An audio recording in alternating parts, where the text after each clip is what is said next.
This is Platinum Northwest TV News with me, Boitumelo Monare. In the headlines tonight, Northwest MEC for Education Viola Motsumi appears before the South African Human Rights Commission, and the African Media and Communicators Forum, together with the National Press Club, welcome developments in the case of a missing journalist. Also tonight, the Diddy Combs sex trafficking trial begins in New York. In the sports news, the Blitzboks emerged victorious in Los Angeles. A warm welcome to our viewers. First up tonight, on Friday, the 2nd of May, the Department of Women, Youth and Persons with Disabilities, together with the Northwest Provincial Government, hosted the G20 Stakeholder Consultation session in Taung. The G20 Stakeholder Consultation sessions taking place in the province are focused on women's economic empowerment for inclusive economic growth. Now, as chair of the Empowerment of Women Working Group, the country aims to build on Brazil's initiatives, which are removing barriers to work, supporting women's enterprises and financial inclusion, amongst others. Northwest MEC for Social Development, Susan Danke, on behalf of the provincial government, gave these closing remarks. Gore be re tlo buisanela dikgang tseo di tshwana le tse tsa ka jekotse mme ke rata ke tlhalosa gore re bone ka di 1 tsa December 2024 mo president wa rona a pega tlhoro e ntle e nna ene a tla etelang G20 e re le mo go yone go pele ene ke dikgang tse dintle ka gore ke sa ntlha tota mo Africa re nna re etela kganye re na president wa di G20 ntse e fiwa dinaga tse dingwe rona mo Africa re sa enewe so rona re le South Africa tota re motlotlo bile re itumetse gore mo Africa ke rona South Africa re eteletseng go pele mme fa re rialo re tlo gopola gore a ke re fa o le ngwana wa pipidisiwa ka gore tlebelela ntlha mo Africa re etella pele kgang tse tsa di G20 re lebeletse thata re le South Africa gore dara mo Brazil ikile ya dira bontle thata ka dikgang tsa G20 re dira mmogo re lebeletse re shebile thata mo tse Brazil e di dirileng thata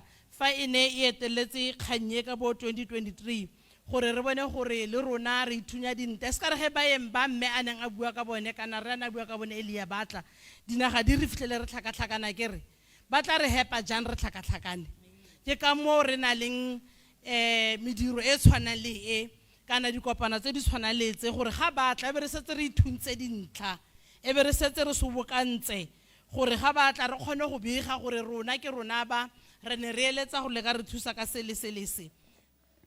In this next story, the Northwest MEC for Education, Viola Motsumi, briefly appeared before the South African Human Rights Commission on the 29th and 30th of April during a 2-day investigative inquiry into the province's scholar transport challenges in Mahikeng. The inquiry, convened by the South African Human Rights Commission, sought to examine systemic issues affecting the provision of learner transport across the province. This is particularly in rural and underprivileged areas. This follows numerous complaints about the inadequate and often unsafe scholar transport services that threaten learners' rights to education and safety. Motsumi said she acknowledges the challenges and explained the structural complications as the Northwest Department of Community Safety and Transport Management is responsible for learner transport, while learners fall under the Northwest Department of Education. The inquiry is set to resume on Wednesday, the 14th of May, with testimony from the MEC of Community Safety and Transport Management in Rustenburg. In more news, the African Media and Communicators Forum, together with the National Press Club, welcomed the latest developments in the case of missing journalist Zbusiso Aseri Ndlovu and his partner Zodwa Mdluli in the KwaMhlanga, Mpumalanga. Ndlovu, the founder of Capital Live FM, and his partner were reported missing on the 18th of February 2025. The groups appreciate the intervention of National Commissioner General Fanny Masemola, who has directed that an integrated team be set up to prioritize the investigation. Deputy Minister in the Presidency, Kenneth Morolong, has also met with the family of the missing couple. The Deputy Minister's visit came after a day after concerns were raised about the slow pace of investigations.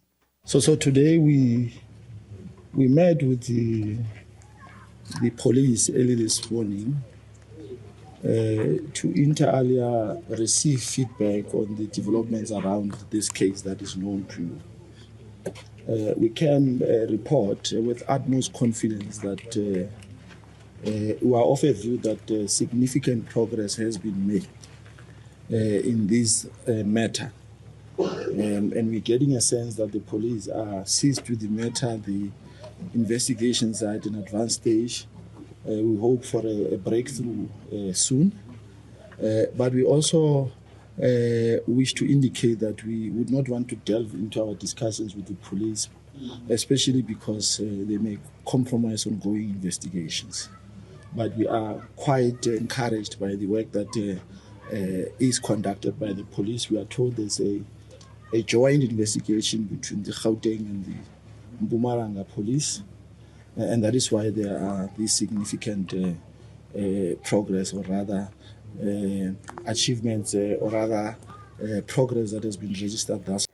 With that, let's get the latest in international news.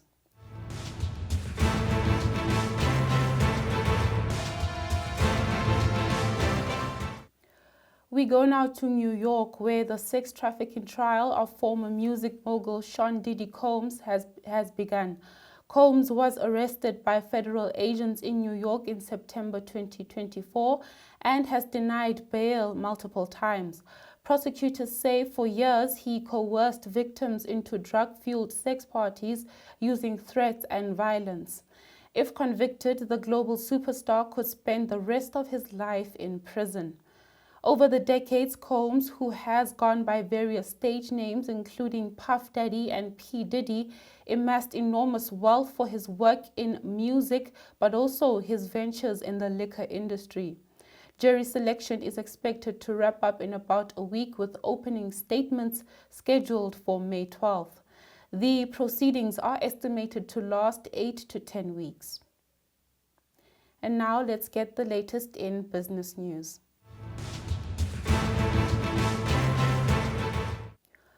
Motorists can expect a reduction in fuel prices commencing Wednesday, the 7th of May, as prices for all grades of petrol are set to decrease.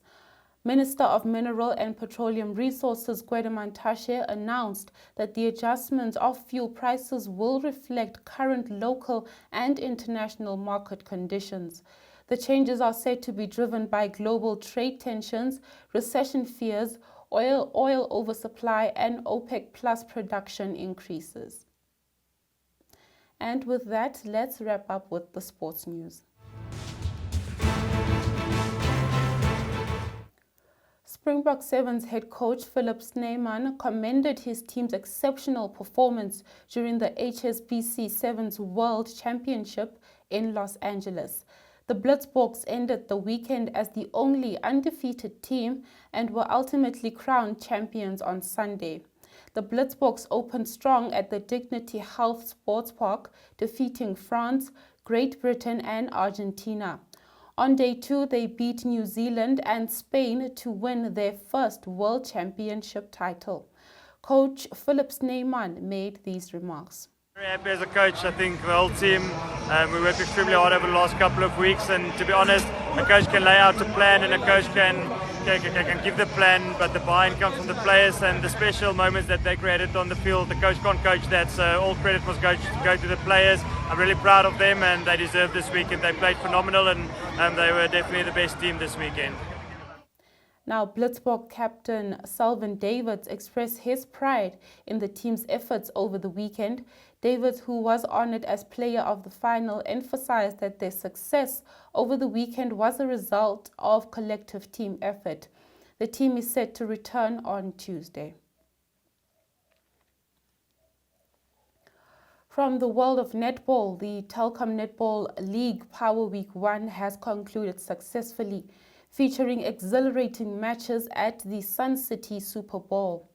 Northwest Flames edged Eastern Cape Aloes 58-56 after a close contest. The Aloes led 17-14 early, but the Flames responded with strong quarters. Coach Elsunet du Plessis of the Northwest Flames was relieved their tight match ended in victory despite some flat performances. Alo's wing defense Nomxolisi Lovuno earned player of the match. Now Kingdom Queens edged Diamonds with a strong start and high pace. They converted 83% of goals against the Diamonds' 52%, who struggled with turnovers. Defending champs Crinums suffered their second loss, beaten by Eagles 57-49 after a 21-5 first quarter deficit. Well, that's it for your Platinum Northwest TV News Monday night broadcast. We will be back again tomorrow. Until then, good night.